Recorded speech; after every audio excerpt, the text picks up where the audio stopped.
Madame, monsieur, bonsoir. Bienvenue dans ce journal. Voici ce qui domine l'actualité ce soir.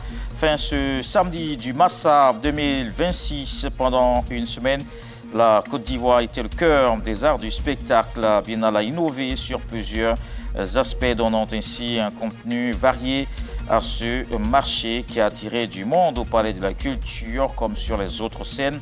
Une cérémonie de clôture est prévue ce soir. Et puis en Turquie, 152e Assemblée de l'Union interparlementaire, le président de l'Assemblée nationale, Patrick Hachi, a multiplié les audiences. Il s'est entretenu avec la présidente de l'UIP et plusieurs présidents de parlement présents à Istanbul. Au terme de ces séances de travail, il a fait le point des grands axes qui ont conduit sa participation à cette rencontre internationale. 144 personnalités ont reçu la reconnaissance de la nation pour services rendus. Elles ont été décorées par le grand chancelier de l'ordre national Ali Koulibaly, des hommes et femmes issus de différentes couches sociales et divers secteurs d'activité. Les récipiendaires s'engagent à être à la hauteur de ce mérite reconnu par la nation. Et puis l'Iran verrouille de nouveau le détroit d'Ormuz. C'est en réaction au maintien du blocus américain des ports iraniens. Donald Trump dénonce un chantage. Ce durcissement intervient en plein balai diplomatique pour essayer de mettre fin à la guerre au Moyen-Orient. Et on vous le disait à l'instant, c'est ce soir que prend fin le Massa 2026.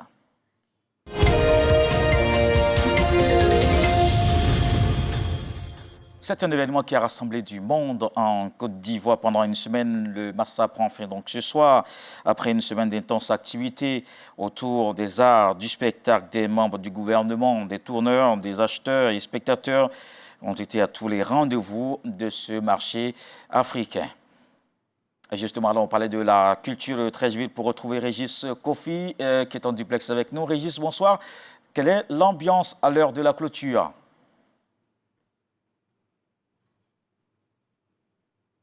Bonsoir Kolo Koulibaly, bonsoir à toutes et à tous. Après 7 jours de spectacle, de rencontres et également de formation, nous voici au 8e et dernier jour de ce Massa 14. La cérémonie de clôture tout aussi belle que l'ouverture avec l'expression des arts vivants en grandeur nature. Il faut dire que le marché des arts du spectacle africain d'Abidjan a tenu toutes ses promesses cette année encore. Près de 300 spectacles, 500 000 visiteurs, dont 51 pays participants. Et il faut dire que les 300 spectacles, c'était sur 11 sites différents. Alors, la cérémonie de clôture est terminée, mais ce n'est pas pour autant la fin de la fête. Dans quelques instants seulement, derrière moi, sur la grande scène, va se produire Tikenja Fakoli, l'artiste reggae, et également sur la scène du village Zouglou, c'est l'artiste Samy Succès, l'artiste en vogue, qui sera en attraction, sans oublier que sur la scène du coupé décalé, plusieurs artistes vont donc se succéder. Kolo Koulibaly, on peut le dire, le Massa est terminé, mais au Palais de la Culture, on va faire la fête jusqu'au bout de la nuit. Oui, merci Régis Kofi, donc du Massa 2026 ce soir. Et vous aurez les reportages dans nos éditions à venir. Un festival dans le Nord avait pris fin plus tôt, le Djegele Festival, pour promouvoir le balanfon, instrument traditionnel et identitaire du peuple sénoufo. C'est l'idée principale de cet événement. La 10e édition a pris fin le 4 avril à Bundiali. Ce festival a une portée internationale avec la participation d'artistes de plusieurs pays. On fait le bilan dans la page culture ce soir en recevant le chargé de communication du Djegele Festival, M. Sanou Amadou. Bonsoir. Bonsoir, M. Koulibaly. Et bienvenue dans la page culture. On aura l'occasion de faire le bilan du Djegele Festival. Ça fait 10 éditions quand même. Il y a beaucoup à dire. Effectivement, 10 éditions. Il y a beaucoup de choses qui ont été faites. Oui, on en parle tout à l'heure dans la page culture. On continue donc le tour de l'actualité qui nous amène en Turquie où le président de l'Assemblée nationale de Côte d'Ivoire, Patrick Hachi, a rencontré la présidente de l'Union interparlementaire, une rencontre qui s'inscrit dans le cadre de la consolidation des relations de coopération entre l'UIP et la Chambre basse du Parlement ivoirien. Au terme de cette séance de travail, le président de l'Assemblée nationale a fait le point des grands axes qui ont conduit sa participation à cette rencontre internationale. On fait le point avec nos envoyés spéciaux, Herman Guivet et Ulrika Dangon. Pour clore le chapitre des audiences, le président de l'Assemblée nationale, Patrick Hachi, a eu une rencontre avec Soulia Haxon, la présidente de l'Union interparlementaire, une rencontre qui a permis aux deux personnalités d'aborder les grands points défendus au cours de cette 152e Assemblée de l'Union interparlementaire. Le thème de cette rencontre était de cultiver l'espoir, de consolider la paix et d'assurer la justice pour les générations futures. De manière concrète, les travaux ont mis en exergue le rôle central des parlements dans la prévention des crises, dans le renforcement de la démocratie et dans la promotion du dialogue. Ces échanges ont été extrêmement fructueux et ont permis en l'occurrence d'aborder les questions d'urgence du monde actuel sur le multilatéralisme et également sur la promotion de la paix dans les différents conflits qui ont cours actuellement. J'ai eu l'opportunité de rencontrer un certain nombre de présidents de parlement de différents pays, de différents continents, ainsi que la présidente de l'Union interparlementaire. Ces rencontres ont été extrêmement fructueuses. Au niveau de notre Parlement, nous sommes en plein processus de modernisation du Parlement, non seulement dans le renforcement des capacités, mais également dans la digitalisation. On s'est approché d'un certain nombre de pays amis pour voir où est-ce qu'ils en étaient dans le processus de modernisation de leur Parlement afin de s'inspirer de cela, éventuellement de prévoir des voyages, des visites, mais également dans des sujets aussi importants que ceux qui concernent l'évaluation des politiques publiques. Aujourd'hui, c'est un thème qui est vraiment en vogue et une activité extrêmement importante dans les différents parlements, dont celui justement de la Côte d'Ivoire. Et on a souhaité voir au niveau de ces pays quelles étaient les pratiques qu'ils avaient pour pouvoir s'en inspirer. Enfin, on a également examiné sur les questions plus économiques et de développement, comment contribuer également à être une diplomatie parlementaire et aider à renforcer la qualité des relations économiques avec ces différents pays en voyant dans quelle mesure, au niveau parlementaire,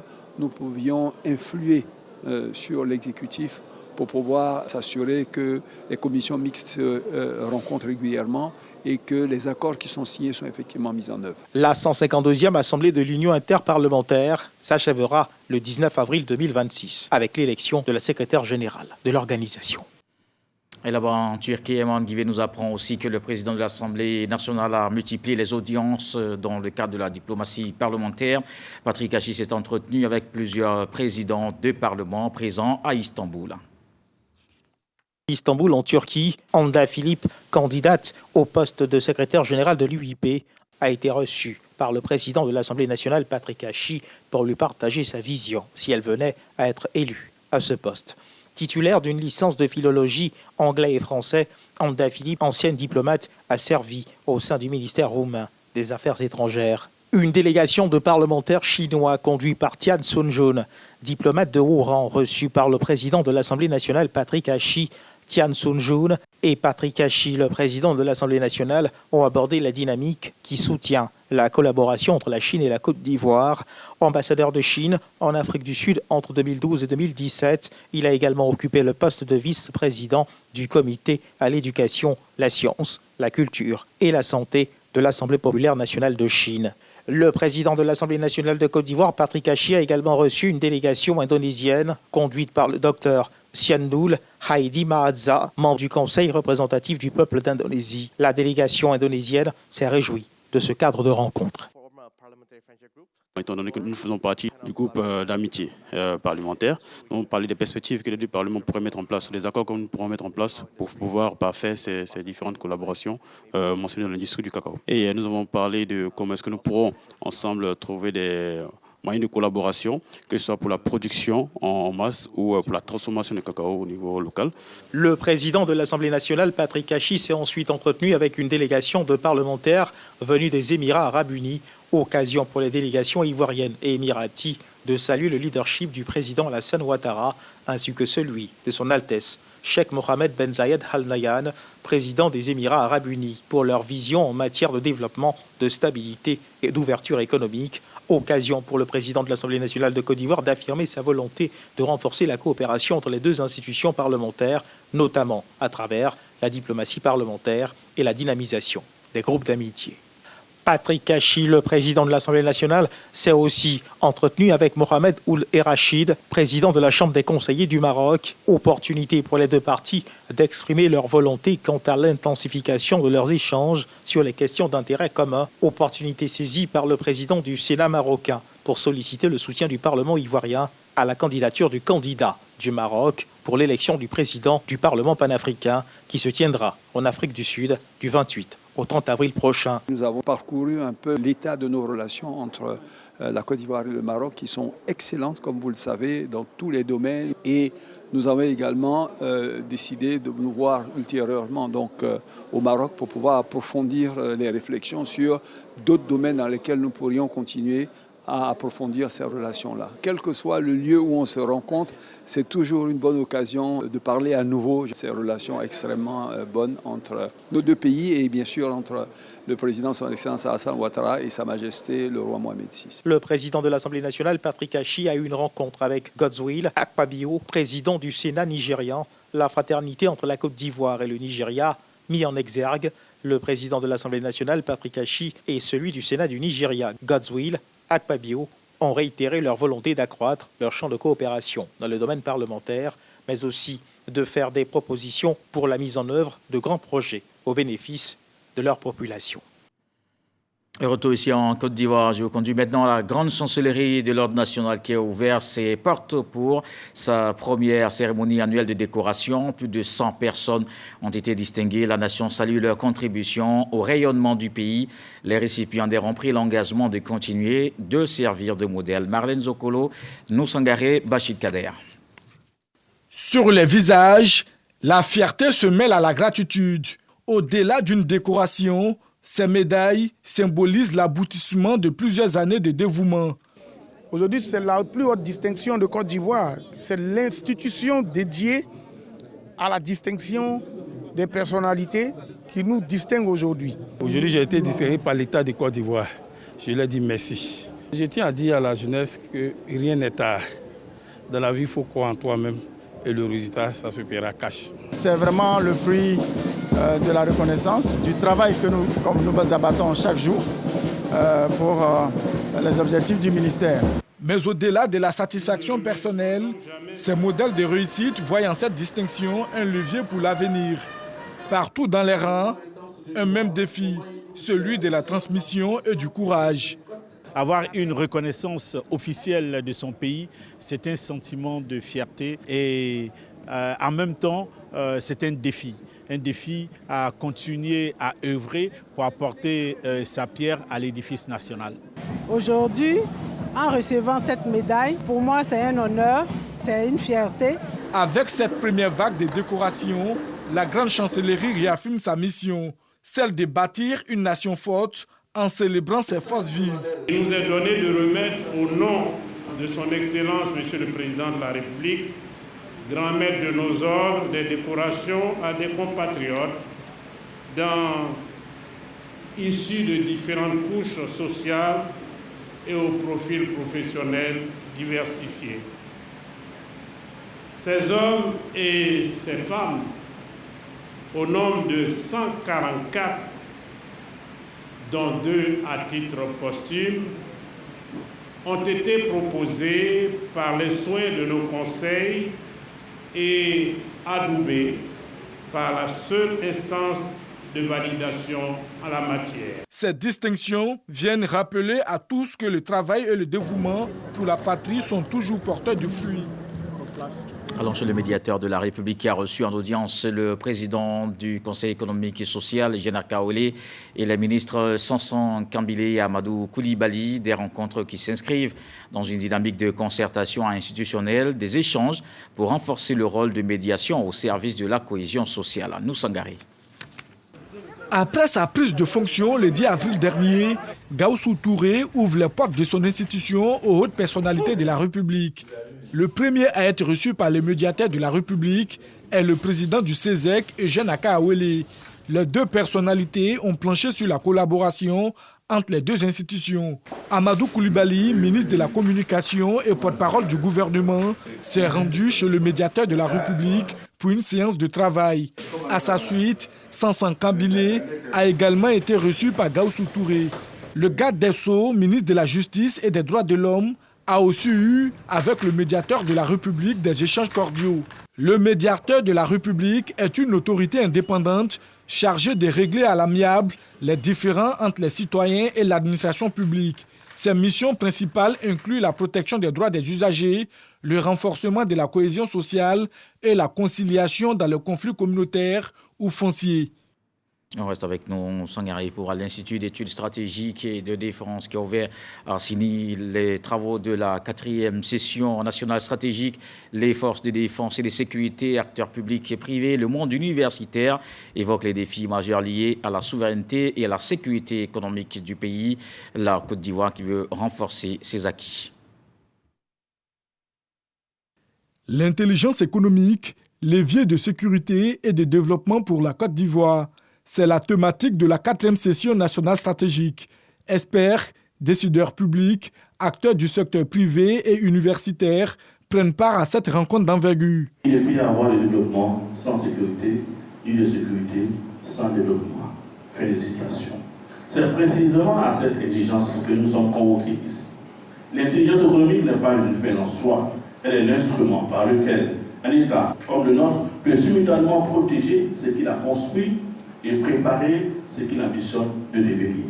Représentant le vice-premier ministre, ministre de la Défense, le ministre de l'Environnement et de la Transition écologique, Abou Bamba, insiste sur l'urgence. Avec une économie en forte croissance, la Côte d'Ivoire attire autant les investisseurs que les convoitises. La Côte d'Ivoire est confrontée à plusieurs défis. Le premier défi, c'est sur la guerre de communication, la guerre informationnelle, toute la propagande négative qu'il y a sur la Côte d'Ivoire. Le deuxième défi aussi, c'est nous avons beaucoup investi dans les infrastructures, c'est de sécuriser ces infrastructures, notamment au niveau énergétique, tout ce qui est barrage hydroélectrique, tout ce qui est centrale solaire, qui justement alimente la création de richesses qu'il y a dans notre pays. Au-delà des échanges, l'ambition est claire, bâtir une véritable architecture nationale d'intelligence économique.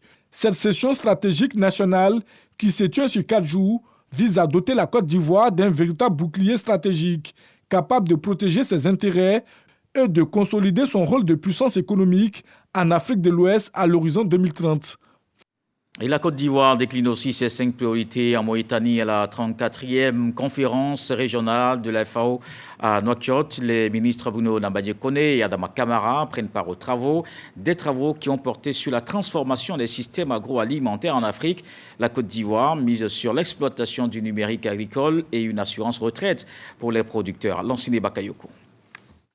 À la réunion ministérielle de cette 34e conférence régionale de la FAO ici à Nouakchott, le chef de la délégation ivoirienne, le ministre Bruno Nabadie-Kone, a énoncé les 5 priorités du gouvernement pour faire face à l'urgence de l'autosuffisance alimentaire. 1. C'est l'accélération de la transformation structurelle de nos systèmes agroalimentaires. 2. Le renforcement de la résilience face au changement climatique.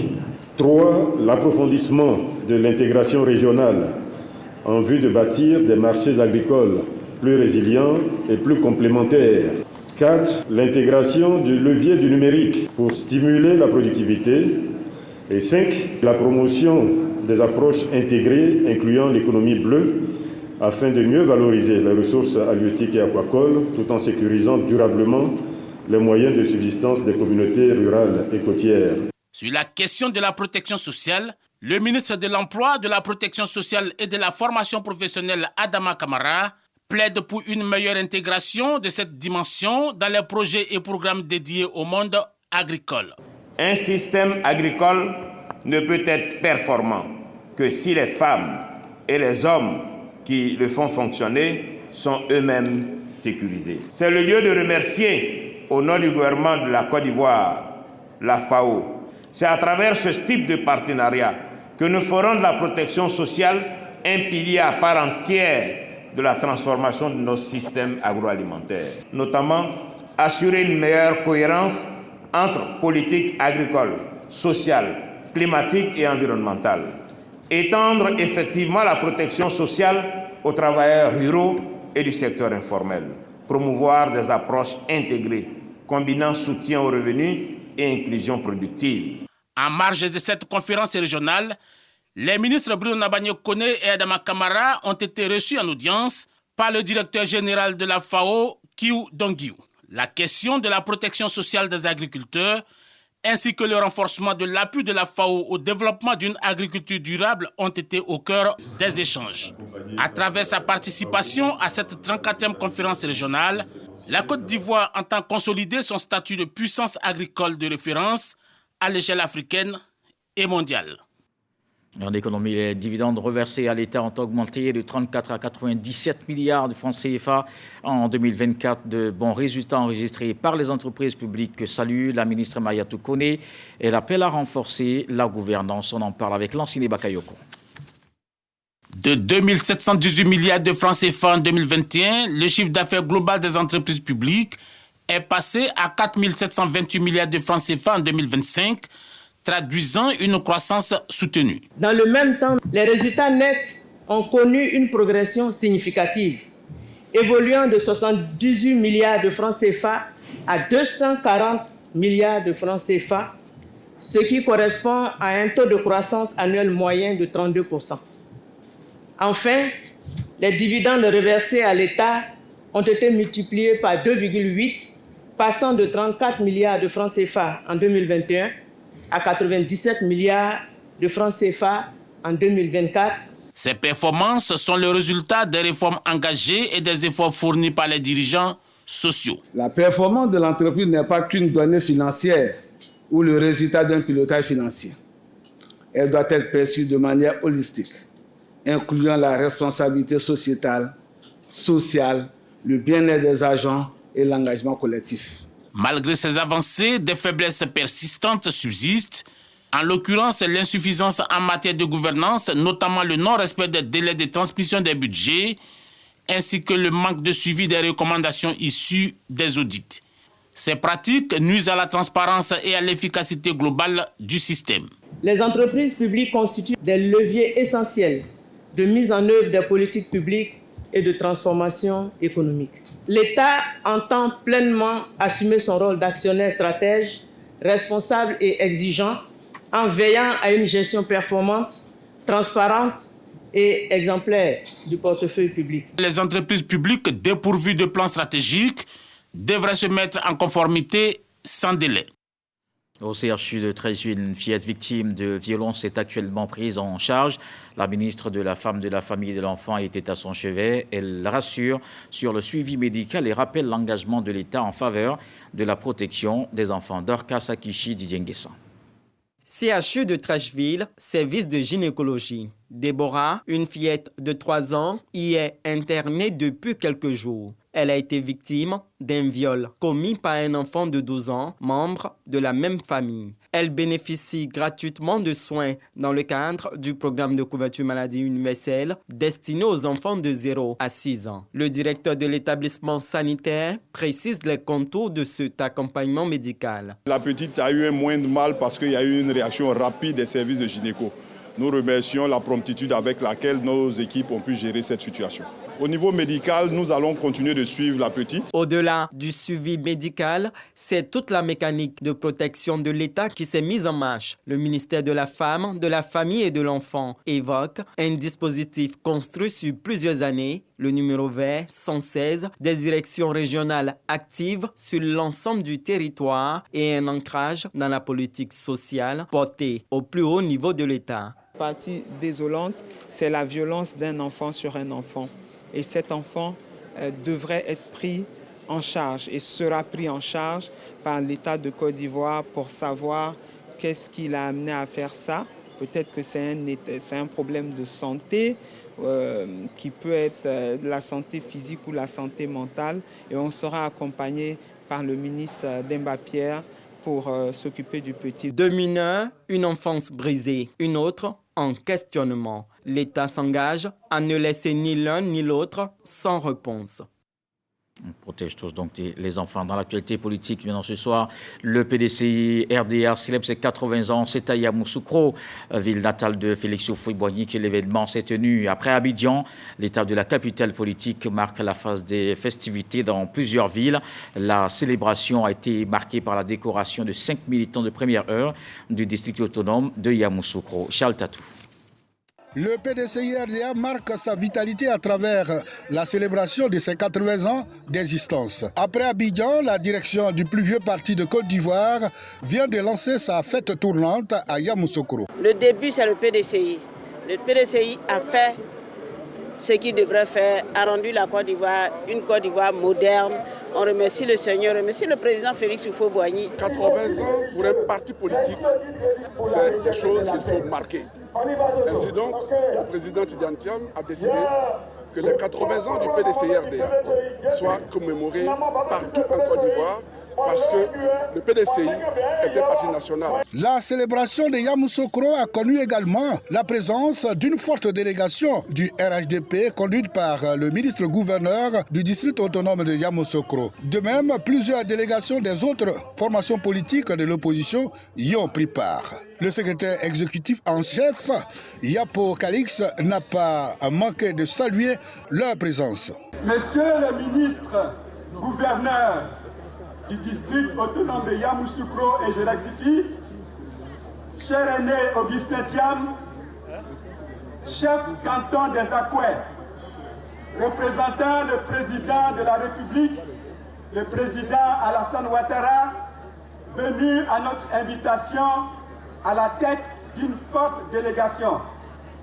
Je voudrais, au nom du président Cheikh Tidiane Thiam, votre jeune frère, vous remercier et vous demander de transmettre nos hommages et nos respects au président de la République. Je voudrais souligner ici que sont présents une forte délégation du Parti des peuples africains de Côte d'Ivoire, PPACI, une forte délégation du Front populaire ivoirien et bien d'autres partis politiques. 5 militants de première heure du district autonome de Yamoussoukro ont été décorés. Et le fonctionnaire et agent de l'État membre de la MUJFC était dans les urnes pour élire les délégués à la prochaine assemblée. Cette élection s'inscrit dans le cadre du renouvellement des instances dirigeantes de la mutuelle. Ce sont plus de 75 listes en compétition. La présidente du comité électoral national a sillonné quelques centres. Et puis en religion, le diocèse d'Agboville était en fête ce matin, nommé évêque du diocèse d'Agboville le 27 février dernier par le pape Léon XIV. Monseigneur Darius Assandé-Kou a été ordonné ce samedi par le nonce apostolique en Côte d'Ivoire. Le nouvel évêque s'engage à travailler à travers sa charge épiscopale à prôner l'évangile avec fidélité et dévouement. Dans le reste de l'actualité, l'Iran verrouille de nouveau le détroit d'Ormuz. C'est en réaction au maintien du blocus américain sur des ports iraniens. Donald Trump dénonce un chantage. Ce durcissement intervient en plein balai diplomatique pour essayer de mettre fin à la guerre au Moyen-Orient. On ouvre maintenant la page culture.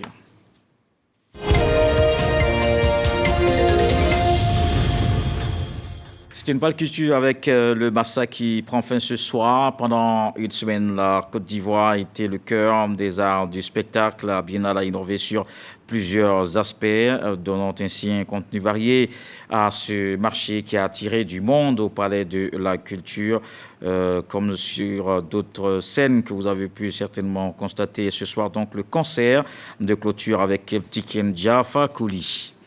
Et plusieurs membres du gouvernement se sont rendus au Massa. Ils ont visité les différents sites avec un arrêt au village de l'innovation.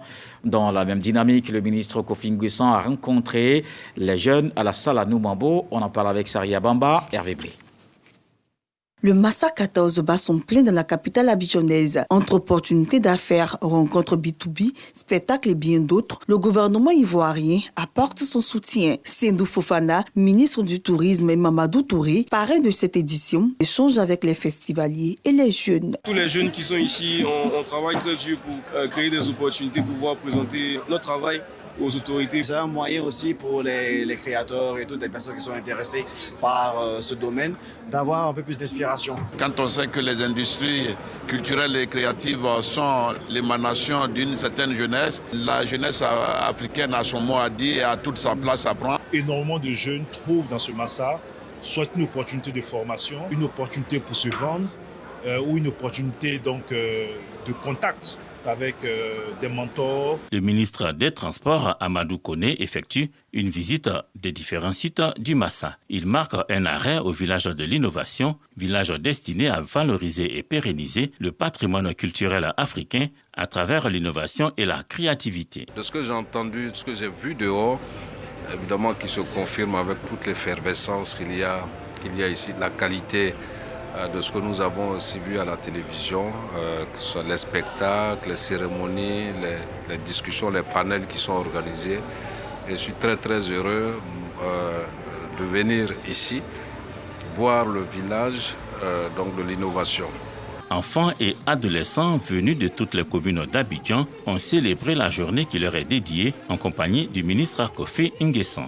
Le ministre de l'Éducation nationale encourage l'intégration de la culture dans le parcours scolaire. La culture permet vraiment de s'évader et de penser à autre chose, de passer à autre chose, mais de garder aussi son sang-froid et d'affronter toutes les situations. Une édition 2026 du Massa qui, au-delà du spectacle, affirme sa volonté de faire de la culture un véritable moteur d'éducation, d'innovation et de développement pour la jeunesse africaine. C'est une belle édition. On en parle justement juste un peu avec notre invité Amadou Sanou, qui est le chargé de communication du Djegele Festival, invité de la page culture. Le Massa, vous y avez été forcément. Effectivement. Un très beau festival avec une très belle programmation. Nous avons vu de très beaux spectacles au Massa. Ouais, et félicitations au directeur et à Madame la ministre de la Culture. Ouais, on quitte le sud pour le nord, pour le Djegele Festival. Et la 10e édition a pris fin le 4 avril. C'est un festival qui se bonifie. On le constate évidemment d'année en année, surtout avec le nouveau palais de la culture qui est désormais ouvert à Boundiali, qui est donc adapté maintenant à ce type de spectacle. Comment cet événement culturel est aujourd'hui accueilli par les populations au niveau local ? Bon, je pense que le Djegele Festival, après 10 éditions, est devenu l'élément et l'événement phare de la région de la Bagoué. L'un des événements phares, mais en même temps, c'est le festival moteur même de la région de la Bagoué. Donc, créé en 2016, le Djegele Festival a eu 10 ans en 2026. L'idée, c'était d'avoir un volet festif et d'avoir un volet scientifique. Et aujourd'hui, le Djegele Festival, après 10 ans, a changé d'espace. C'est-à-dire que nous étions au stade de Boundiali pendant 9 ans et cette année, nous nous sommes retrouvés au Palais de la Culture de Boundiali. Et tout ça, c'est dû du dynamisme de ce festival. Parce que les autorités ayant vu que la culture, les arts et la culture, mais surtout la promotion du balafon, pouvaient amener les populations à développer certaines choses, ont pensé économie culturelle. Ouais. Et on regarde donc cet élément, Malika Koulibaly, qui revient sur cette 10e édition et on se retrouve juste après. La 10e édition du Djegele Festival, tenue du 28 mars au 4 avril 2026 à Boundiali, s'est achevée sur une note satisfaisante. Cette édition anniversaire a mis à l'honneur le balafon, inscrit au patrimoine immatériel de l'UNESCO, tout en renforçant les liens culturels entre la Côte d'Ivoire, le Burkina Faso et le Mali. Moment phare, la compétition de balafon a vu la victoire du groupe Kouo de Karga de Kanakono face à 9 autres formations. La soirée artistique du 3 avril au nouveau Palais de la Culture a également marqué les esprits avec des prestations d'artistes comme Neko Bala et Abdoulaye Diabaté. Au-delà des spectacles, le festival amorce une transformation sous la conduite de Kone Dodo avec l'ambition de devenir un véritable pôle culturel et éducatif autour du balafon. Soutenu par la ministre Mariatou Kone, cette édition s'appuie sur de nouvelles infrastructures pour renforcer son ancrage local. Avec cette édition, Boundiali confirme son statut de capitale du balafon. Et après 10 éditions, on pense évidemment à préserver les acquis, à les consolider. Je pense que c'est peut-être l'idée du thème de cette année, entre mémoire, création et transmission en perspective d'un musée dédié aux cultures des peuples du balafon à Boundiali. Effectivement, l'idée cette année, comme on a dit, on a le volet scientifique. Et la communication a été faite par M. Oumar Badian, qui est le directeur du patrimoine culturel du Sénégal. Donc avec en perspective la création d'un musée du balafon à Boundiali. L'idée, c'est de la conservation, comme on a dit, mémoire, transmission, création, mais surtout conservation du balafon. Déjà dans la région, des actions sont menées. Le patrimoine immatériel de l'UNESCO depuis 2012. Et c'est à la suite de cela que le festival est né. Donc l'idée aujourd'hui... Oui, parce qu'il faut des activités pour promouvoir justement le balafon. Effectivement. Aujourd'hui, plusieurs pays partagent. Effectivement. Aujourd'hui, il faut dire que Boundiali et la région de la Bagoué, il y a déjà la création d'une école de formation pour le balafon à Kouto. Donc avec la création d'un musée à Boundiali, je pense que cela fera de Boundiali la capitale du balafon. Et comme le dit le chairman Koné de Sangui, le balafon est originaire de la Bagoué, il faut que la Bagoué se l'approprie. Ouais. Et cette année, nous avons enregistré la participation de plusieurs pays de la sous-région, le Sénégal, le Bénin, le Togo. Dans quelle dynamique s'inscrit justement cette approche? Je pense que dès la création du festival, c'était un festival international. Donc les ambitions étaient nettes. Donc nous avions la Côte d'Ivoire, nous avions le Burkina et le Mali qui ont en partage cet instrument. Mais après, on a découvert qu'il y avait le Sénégal qui avait en partage aussi cet instrument. Mais en même temps, cette année, nous avons eu des invités qui sont venus du Bénin, du Togo. Et ce qui a permis de comprendre qu'à travers le balafon, on peut créer des ponts. On peut créer des ponts entre des sociétés, mais on peut créer aussi des ponts entre des idéologies pour pouvoir converger des choses ensemble. Le Sénégal est venu avec une délégation de plus de 20 personnes, avec une troupe de la région des Ziguinchor, Wakili d'Aben, qui était composée de 15 personnes. Le Bénin est venu avec une forte délégation, le Burkina Faso et le Mali. Et des choses ont été pensées à travers les réseaux des espaces de diffusion de l'Afrique de l'Ouest et beaucoup de choses se feront. Et il y a eu ce concours de balafon, ils n'ont pas participé, ces pays invités? Vraiment, il y a eu le concours de balafon, des troupes traditionnelles de balafon de la région de la Bagoué, des 14 sous-préfectures de la région de la Bagoué. Une grande fête vraiment d'expression du balafon à l'état pur même. C'est-à-dire que le balafon, tel que ces populations-là l'ont reçu, ils ont dû transmettre beaucoup de choses. Et c'était vraiment l'une des plus belles célébrations du balafon durant cette 10e édition du Djegele Festival. Bon, la 10e édition, elle est terminée, on pense à la 11e. Donc en termes de perspective, déjà? En termes de perspective, il faut dire que nous irons sur les acquis, donc ce qui a réussi durant les éditions passées. Et nous, déjà, dans le thème, nous avions la perspective, donc l'idée d'aller vers la création du musée du balafon, certes, mais en même temps, nous avons eu un atelier de formation des acteurs culturels de la région de la Bagoué. Comme je l'ai dit au départ, nous pensons économie culturelle, c'est-à-dire qu'il faut amener ces jeunes-là à être des acteurs culturels et à avoir de l'argent à travers toutes les activités culturelles qu'ils mèneront. Et avec le palais de la culture de Boundiali qui vient d'être créé, donc nous pensons que ce seront soit des promoteurs de spectacles, soit des organisateurs de spectacles, et ce qui constituera pour eux vraiment des emplois et ils gagneront de l'argent. Et justement, il fallait payer pour entrer, c'est l'une des innovations aussi. Est-ce que ça n'a pas freiné un peu l'engouement? Et vous avez vu sur les images, l'engouement n'a pas été freiné parce qu'au stade de Boundiali, nous recevions entre 20 000 et 30 000 spectateurs par soirée. Et au niveau du palais de la culture, c'était 10 000. Donc si on laissait que les 20 000 ou 30 000 personnes, on n'aurait pas eu la possibilité. Donc la modique somme de 1 000 francs avait été demandée aux spectateurs pour pouvoir voir le Djegele Festival cette année. Et les artistes qui étaient là, c'était des artistes de renommée internationale, près d'une douzaine. Et c'était vraiment une grande fête. Ouais. Et c'est certainement ce qu'on verra avec d'autres innovations à la 11e édition l'année prochaine, parce que c'est annuel le Djegele Festival. Le Djegele étant annuel, donc l'année prochaine, nous aurons encore des artistes de renommée internationale, comme nous avons dit. Mais disons que le Djegele même, il est prescripteur pour la ville de Boundiali. Parce qu'aujourd'hui, on ne saurait dissocier Boundiali du Djegele et le Djegele de la ville de Boundiali. Quelque chose que nous avons réussi. Et avec le palais de la culture qui vient d'être créé, Boundiali c'est un espace d'expression.